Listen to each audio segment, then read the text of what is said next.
जय हिंद प्यारे बच्चों। इसके पहले आपने एटॉमिक मास पढ़ लिया था। आज हम उसके आगे की चर्चा करेंगे। तो उसमें हमने बताया था आपको कि जो केमिस्ट्री में मास यूज होते हैं वो कई टाइप के हैं। इसीलिए बच्चे अक्सर कंफ्यूज होते हैं कि कौन सा मास कब यूज करना है। अब फिजिक्स में तो एक ही मास है, इसलिए वहाँ इतना कन्फ्यूजन नहीं है। लेकिन केमिस्ट्री में कितने टाइप के मास हैं? 9 टाइप के मास हैं। आप यहाँ देख पा रहे हैं 9 टाइप का मास है टोटल। तो आज इसी के बारे में चर्चा होगी और आज आपका सारा कन्फ्यूजन भी दूर होगा। और कब कौन सा मास यूज करना है जब आप ये जान जाएंगे तो मोल आपके लिए बहुत ही आसान हो जाएगा। तो एटॉमिक मास पिछले वीडियो में हमने कवर किया था। जो बच्चे उसे नहीं देखे हैं वहाँ जाके देख लें। और आज हम स्टार्ट कर रहे हैं ग्राम एटॉमिक मास, मतलब दूसरे मास की चर्चा हम स्टार्ट कर रहे हैं, ग्राम एटॉमिक मास जिसे कहते हैं। तो आगे बढ़ते हैं प्यारे बच्चों। फिर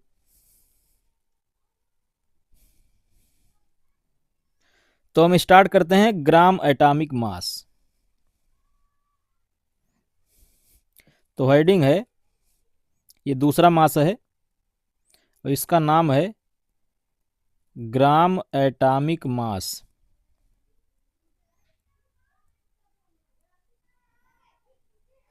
तो क्या होता है ग्राम एटॉमिक मास प्यारे बच्चों? ध्यान से आप समझिए।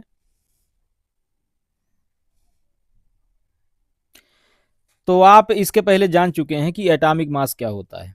हमने आपको बताया था एटम का वह मास जो किसमें एक्सप्रेस्ड हो, एटॉमिक मास यूनिट में या यूनिफाइड मास में एक्सप्रेस्ड हो, उसे हम कहते हैं एटॉमिक मास। अब ग्राम एटॉमिक मास क्या है? तो देखिए यहाँ पे आगे क्या लगा हुआ है, ग्राम लगा हुआ है और पीछे क्या लगा है, एटॉमिक मास लगा है। मतलब यहाँ पे आपको एटॉमिक मास भी दिखेगा और ग्राम भी दिखेगा। तो करना क्या है आपको, जैसे हेडिंग में यहाँ ग्राम आगे लगा है तो आप क्या करिए, यूनिट में ग्राम को पीछे लगा दीजिए। जैसे कोई एटम लीजिए, जैसे सोडियम हम ले लेते हैं, तो सोडियम का एटॉमिक मास क्या होता है? 23U होता है। तो उस U को हटा के आप क्या लगा दीजिए, ग्राम लगा दीजिए, 23G लगा दीजिए। तो इसे क्या बोलेंगे, ग्राम एटॉमिक मास। मतलब जो इसका न्यूमेरिकल वैल्यू है वो किसके बराबर है, एटॉमिक मास के बराबर है। लेकिन यूनिट क्या है, यू ना होकर के बल्कि क्या है, ग्राम है। तो इसका डेफिनेशन क्या लिखेंगे, डेफिनेशन कुछ इस प्रकार होगा, it is the mass of an atom of an element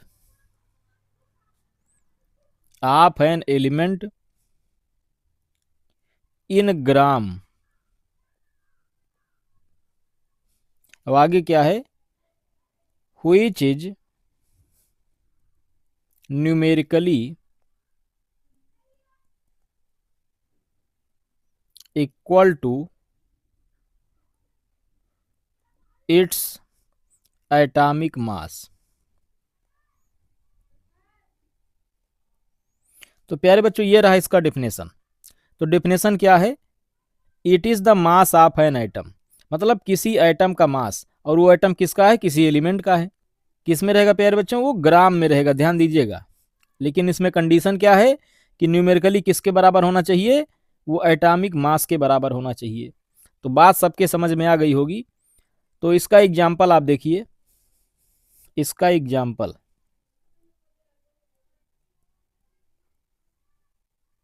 जैसे हम कोई एटम उठाते हैं, जैसे सोडियम उठाते हैं, तो आप मुझे बताइए एटॉमिक मास ऑफ सोडियम क्या होगा। एटॉमिक मास ऑफ सोडियम मतलब एन ए क्या होगा, तो आप कहेंगे सर होगा 23U, ये होगा। लेकिन अगर हम ग्राम एटॉमिक मास की बात करें, gram atomic mass of N A, तो ये क्या हो जाएगा, 23 ग्राम हो जाएगा। तो हमारे ख्याल से सबको ये बात समझ में आ गई होगी कि एटॉमिक मास क्या है और ग्राम एटॉमिक मास क्या है। बस इसमें क्या लगा देना है, यू को हटाकर जी लगा देना है और डेफिनेशन आपके समझ में आ ही गया होगा। तो ये रहा प्यारे बच्चों ग्राम एटॉमिक मास। अब यहाँ पर एक नई चीज आप जानिए, नई चीज क्या है देखिए, आपको जानना ये है, यहाँ पे नोट हेडिंग डालिए आप, नोट में ये जानना है प्यारे बच्चों कि जैसे अगर लिखा है 23 ग्राम Na, तो इसको हम क्या बोलेंगे? इसको हम बोलेंगे ग्राम एटॉमिक मास ऑफ Na, मतलब ग्राम एटॉमिक मास ऑफ Na। अब यहाँ नया क्या है वो जानिए। नया ये है कि इसी को हम कहते हैं 1 gram atom, 1 gram atom of Na। ये है मतलब जो ग्राम एटॉमिक मास के बराबर मात्रा होती है, इसी को हम क्या कहते हैं प्यारे बच्चों? 1 ग्राम एटम कहते हैं। इसमें आप एक जगह कंफ्यूज होंगे। अगर आप 1 को ग्राम के साथ लेंगे तो आप कंफ्यूज हो जाएंगे। अब आप ये कहेंगे कि सर यहाँ तो आपने 23 ग्राम लिया है, फिर यहाँ 1 ग्राम कैसे? तो ये 1 ग्राम नहीं है प्यारे बच्चों, ये क्या है? ग्राम एटम की संख्या कितनी है? 1 है। ध्यान दीजिएगा, मतलब ये जो यहाँ ग्राम लिखा है, ये ग्राम 1 के साथ नहीं है, बल्कि किसके साथ है? एटम के साथ है। ग्राम एटम की संख्या कितनी है? 1 है। तो ऐसे ही प्यारे बच्चों अगर 46 ग्राम Na है, मान लेते हैं कितना है? 46 ग्राम Na है, 46 ग्राम Na। तो आप जरा हमें बताइए इसे हम क्या लिखेंगे? इसे हम लिखेंगे 2 ग्राम एटम्स। अब यहाँ पर 1 से ज़्यादा है तो एटम्स लगा देंगे, प्लूरल फॉर्म हो गया ये। 2 ग्राम एटम्स ऑफ Na। तो ऐसे ही प्यारे बच्चों अगर इसका 3 गुना लेंगे तो क्या हो जाएगा? ये हो जाएगा 3 ग्राम एटम्स ऑफ Na। ऐसे 4 गुना लेंगे तो 4 ग्राम एटम्स ऑफ Na हो जाएगा। मतलब आपको ये जानना है कि जो ग्राम एटॉमिक मास होता है, ग्राम एटॉमिक मास, इसी को हम क्या कहते हैं? ग्राम एटम भी कहते हैं। समझ में आ गया कि नहीं? बस अंतर ये है कि जो 23 ग्राम ऑफ Na है, इसको हम क्या बोलेंगे? 1 ग्राम एटम बोलेंगे। और अगर इसका दूना हो जाएगा तो 2 ग्राम एटम हो जाएगा, 3 गुना हो जाएगा 3 ग्राम एटम हो जाएगा। तो ये बात आपके समझ में आ गई होगी। तो आपने ये जान लिया एटॉमिक मास क्या होता है, आपने ये जान लिया ग्राम एटॉमिक मास क्या होता है, और आपने ये जान लिया कि ग्राम एटम क्या होता है। ग्राम एटम क्या है? ये ग्राम एटॉमिक मास के बराबर मात्रा है।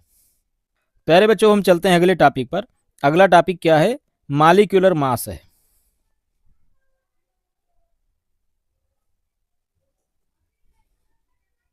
तो अगला टॉपिक है प्यारे बच्चों मॉलिक्यूलर मास। ये तीसरा मास है, इसका नाम है molecular mass.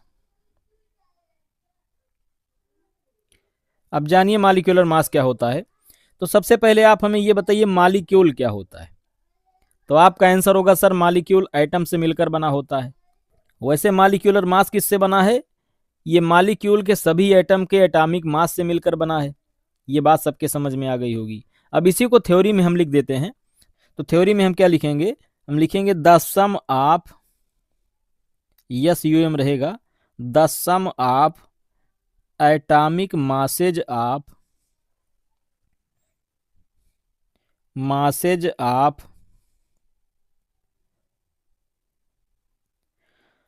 all the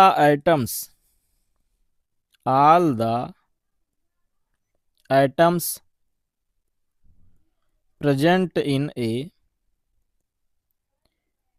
a molecule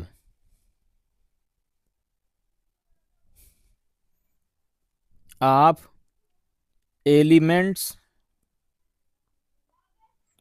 or compounds।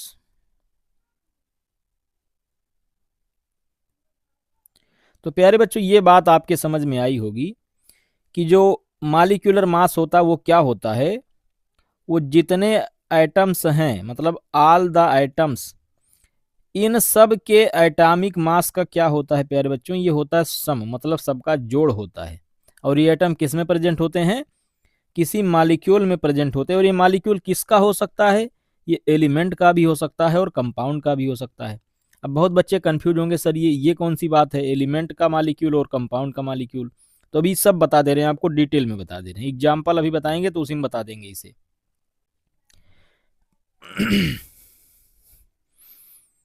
तो चलते हैं प्यारे बच्चों इसके एग्जाम्पल पर, इसके एग्जाम्पल पर चलते हैं। तो देखिए इसका एग्जाम्पल क्या है। तो अभी हमने यहाँ दो बातें की थी, एलिमेंट का और कंपाउंड का, दोनों का एक एक एग्जाम्पल बता दे रहे हैं।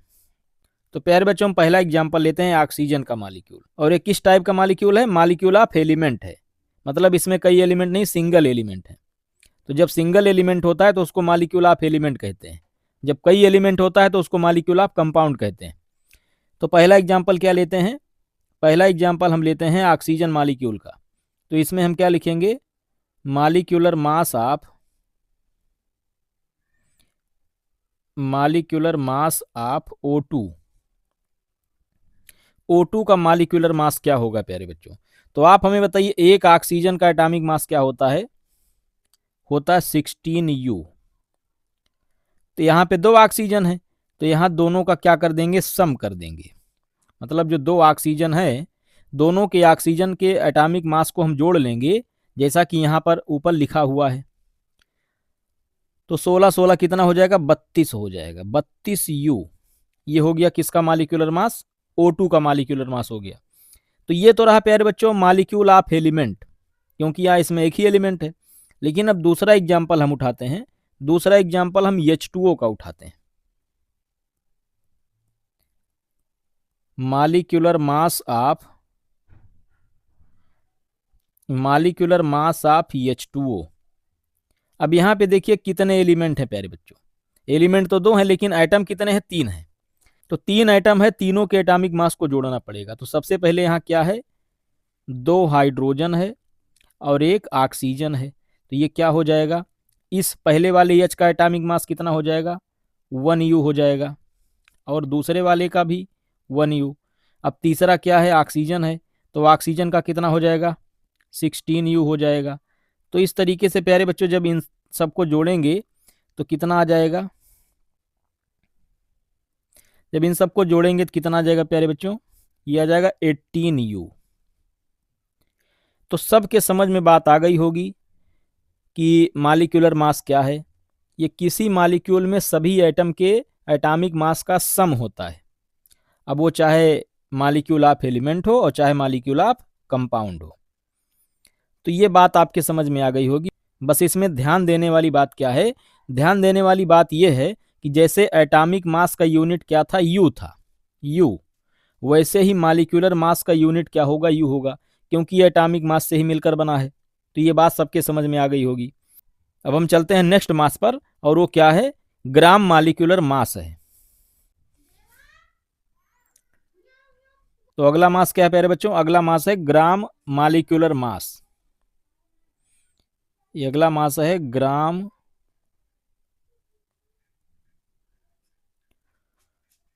Molecular mass.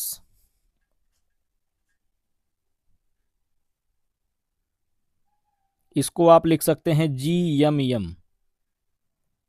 ग्राम एटॉमिक मास को किससे लिखे थे, GAM से लिखे थे, और इसको लिख सकते हैं GMM। तो जैसे आपने एटॉमिक मास पढ़ा, फिर ग्राम एटॉमिक मास पढ़ा, तो जो रिलेशन एटॉमिक मास और ग्राम एटॉमिक मास में था, वही रिलेशन मालिक्यूलर मास और ग्राम मालिक्यूलर मास में है। मतलब यहाँ पर आगे क्या लिखा है, आगे लिखा है ग्राम, तो आप यूनिट में क्या लगा दीजिए, पीछे लगा दीजिए ग्राम, और यू हटा दीजिए। तो इसका डेफिनेशन क्या बनेगा, पहले तो ये जानिए। तो डेफिनेशन प्यारे बच्चों, जैसे ग्राम एटॉमिक मास का हमने उठाया था, वैसे इसका भी उठेगा। तो इसका डेफिनेशन क्या उठेगा, इसका डेफिनेशन है it is the mass of A molecule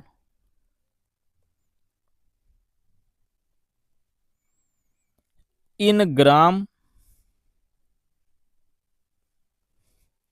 which is numerically equal to its molecular mass।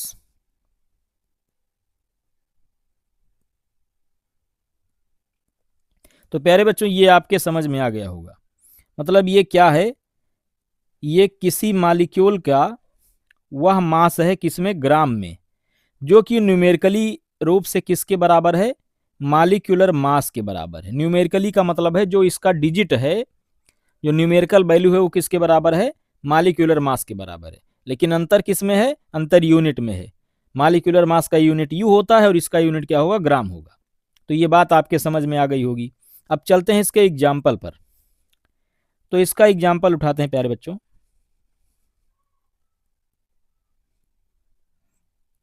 तो उठाते हैं इसका एग्जाम्पल। तो इसमें हम H2O का एग्जाम्पल उठाते हैं। तो प्यारे बच्चों आप मुझे बताइए H2O का मॉलिक्यूलर मास कितना होता है, अभी हमने जोड़ के बताया था 18U होता है। और ग्राम मॉलिक्यूलर मास क्या हो जाएगा,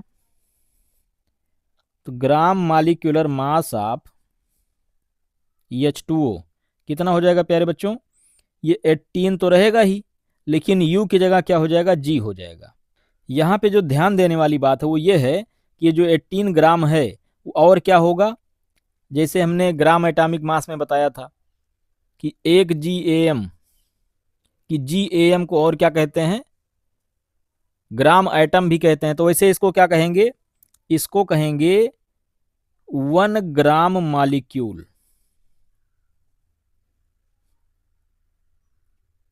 तो ये ध्यान दीजिए प्यारे बच्चों। और इसी 18 ग्राम को और क्या बोलेंगे, 1 ग्राम मॉलिक्यूल कहेंगे।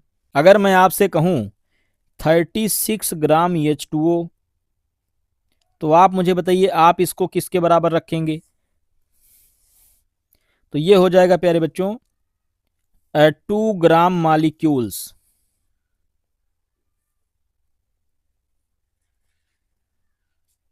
इतनी बात आपके समझ में आ गई होगी। ऐसे ही प्यारे बच्चों अगर हम 54 ग्राम H2O ले लें तब, तो ये क्या हो जाएगा, ये हो जाएगा 3 ग्राम,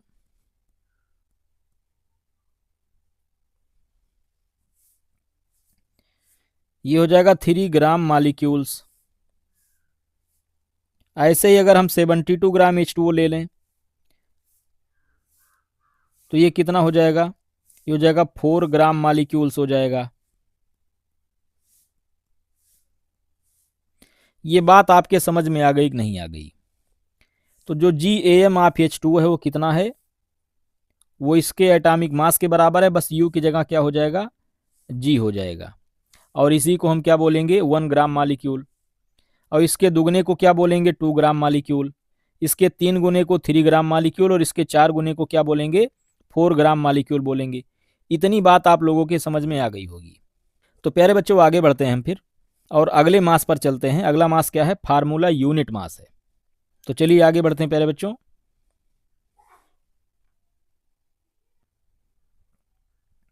तो अगला मास क्या है प्यारे बच्चों, अगला मास है फार्मूला यूनिट मास। फार्मूला यूनिट मास।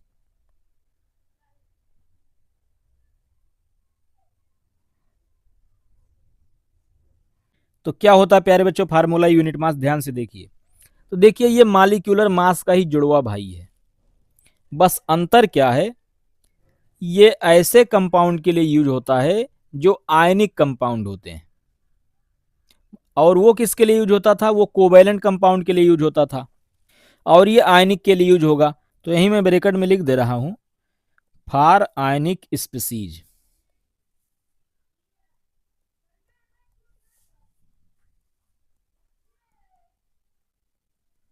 तो मतलब इसमें आयन भी आ सकते हैं और आयनिक कंपाउंड भी आ सकता है। तो इसका डेफिनेशन क्या होगा प्यारे बच्चों, ये देखिए। तो जैसे आपने मॉलिक्यूलर मास का डेफिनेशन लिखा था कि किसी मॉलिक्यूल में जितने एटम प्रेजेंट हैं सबके एटॉमिक मास का सम मॉलिक्यूलर मास होता था, तो वैसे यहां भी लिखना है कि किसी, अब यहाँ पे चूंकि फार्मूला यूनिट मास है वो किसके लिए है, आयनिक के लिए है। तो यहाँ आपको ये लिखना है कि किसी आयनिक कंपाउंड या आयंस में जितने एटम हैं सबके एटॉमिक मास का सम क्या होता है, फार्मूला यूनिट मास होता है। तो यही बात लिखना है प्यारे बच्चों। तो क्या लिखेंगे आप, इसको लिखना पड़ेगा, it is the sum of atomic masses of atomic masses of all the atoms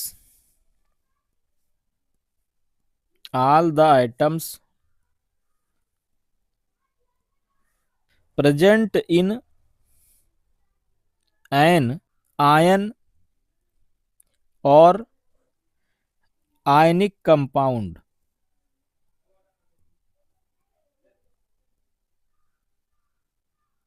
तो ये बात आपके समझ में आ गई होगी प्यारे बच्चों कि ये क्या होता है। ये भी एटॉमिक मास का क्या होता है, सम होता है। लेकिन अंतर क्या है कि जैसे मॉलिक्यूलर मास में मॉलिक्यूल की बात होती थी, तो वैसे यहाँ मॉलिक्यूल की बात नहीं होगी, बल्कि किसकी बात होगी, यहाँ पर आयन या आयनिक कंपाउंड की बात होगी। मतलब सभी एटम के एटॉमिक मास का सम, लेकिन किसमें, किसी आयन या आयनिक कंपाउंड में। तो इसको हम क्या बोलेंगे, फार्मूला यूनिट मास बोलेंगे। अब आप इसका एग्जाम्पल देखिए, अभी और क्लियर हो जाएगा। तो इसका एग्जाम्पल उठाते हैं प्यारे बच्चों, एग्जाम्पल।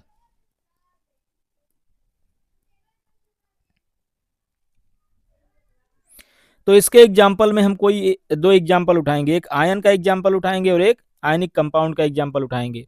तो सबसे पहले आयन का एग्जाम्पल उठाते हैं। तो आप मुझे बताइए फार्मूला यूनिट मास FUM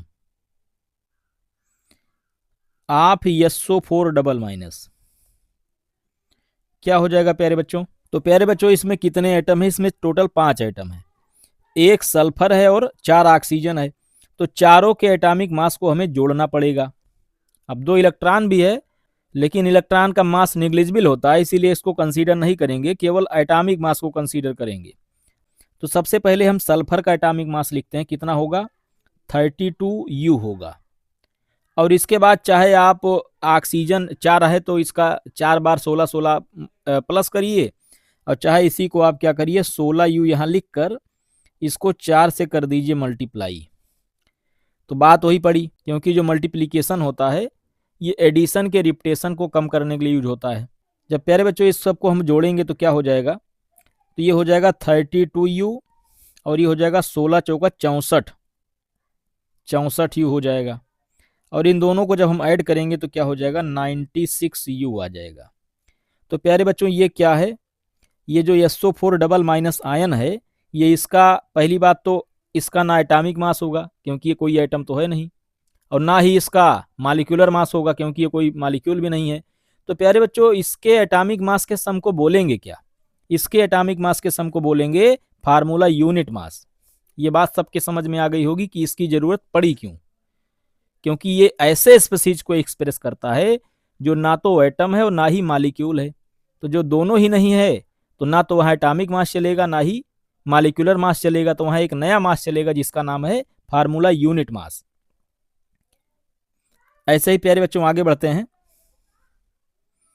और अगला एग्जाम्पल हम लेते हैं NaCl का। तो यहाँ क्या लिखेंगे, formula unit mass of NaCl। अब आप मुझे बताइए NaCl कोई कोवैलेंट कंपाउंड तो है नहीं, ये किस फॉर्म में रहता है, ये Na प्लस और Cl माइनस के फॉर्म में रहता है। मतलब इसको हम लिख सकते हैं Na प्लस और Cl माइनस के फॉर्म में लिख सकते हैं। ये आयनिक कंपाउंड है, तो इसका फार्मूला यूनिट मास कैसे निकलेगा, तो यहाँ Na प्लस का मास और Cl माइनस का मास, मतलब दोनों का एटॉमिक मास हमें ऐड करना पड़ेगा। तो यहाँ क्या हो जाएगा, ये सोडियम का एटॉमिक मास कितना होता है, 23U होता है, और ऐसे ही Cl का कितना होता है, 35.5U होता है। और जब दोनों को ऐड करेंगे तो कितना आ जाएगा, ये आ जाएगा प्यारे बच्चों 58.5U। तो प्यारे बच्चों ये क्या हो गया, ये NaCl का फार्मूला यूनिट मास हो गया। तो आपके समझ में आ गया होगा कि फार्मूला यूनिट मास होता क्या है। ये आयन या आयनिक कंपाउंड के एटॉमिक मास के सम को एक्सप्रेस करने के लिए यूज होता है। अब प्यारे बच्चों ऐसे ही जैसे अभी आपने एटॉमिक मास से ग्राम एटॉमिक मास जाना, मॉलिक्यूलर मास से ग्राम मॉलिक्यूलर मास जाना, वैसे ही फार्मूला यूनिट मास से ग्राम फार्मूला यूनिट मास जानिए। तो अगली हेडिंग क्या है प्यारे बच्चों, अगली हेडिंग है ग्राम फार्मूला यूनिट मास। ग्राम फार्मूला यूनिट मास।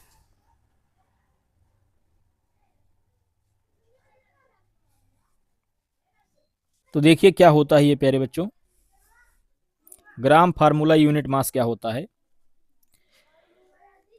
ये फार्मूला यूनिट मास के ही बराबर होता है, बस यू की जगह क्या हो जाएगा, जी हो जाएगा, ग्राम हो जाएगा। तो इसका डेफिनेशन क्या लिखेंगे, इसका डेफिनेशन लिखेंगे it is the mass of an ion और ionic compound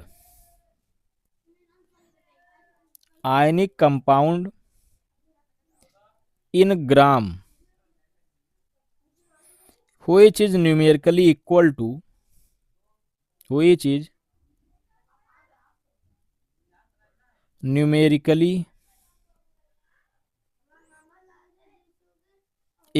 to its formula unit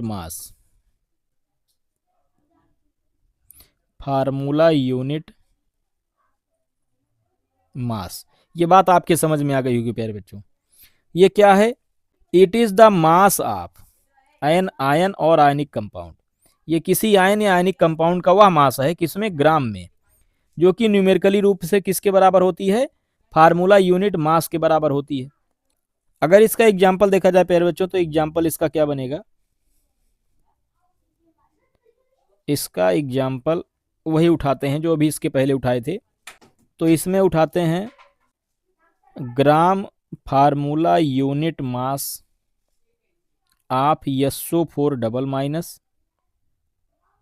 और gram formula unit mass of NaCl। तो SO4 का आपने लिखा था अभी इसके पहले 96U, और यहाँ क्या हो जाएगा 96 ग्राम हो जाएगा, और इसका क्या हो जाएगा 58.5 ग्राम हो जाएगा। मतलब यू को हटा के क्या लगा देना है, ग्राम लगा देना है। तो ये किस में कन्वर्ट हो जाएगा, ग्राम फार्मूला यूनिट मास में कन्वर्ट हो जाएगा। प्यारे बच्चों ये आप बहुत कम जानते होंगे, क्योंकि ग्राम फार्मूला यूनिट मास जल्दी पढ़ाया नहीं जाता है। अब प्यारे बच्चों अगर आपको टॉपर बनाना है तो सारी बारीकियों से हमें परिचित कराना पड़ेगा, तभी आपको केमिस्ट्री आसान लगेगी और तभी आप पढ़ेंगे तो भूलेगा नहीं। तो प्यारे बच्चों ये सब जो थे, ये सब मोल के भाई बहन थे।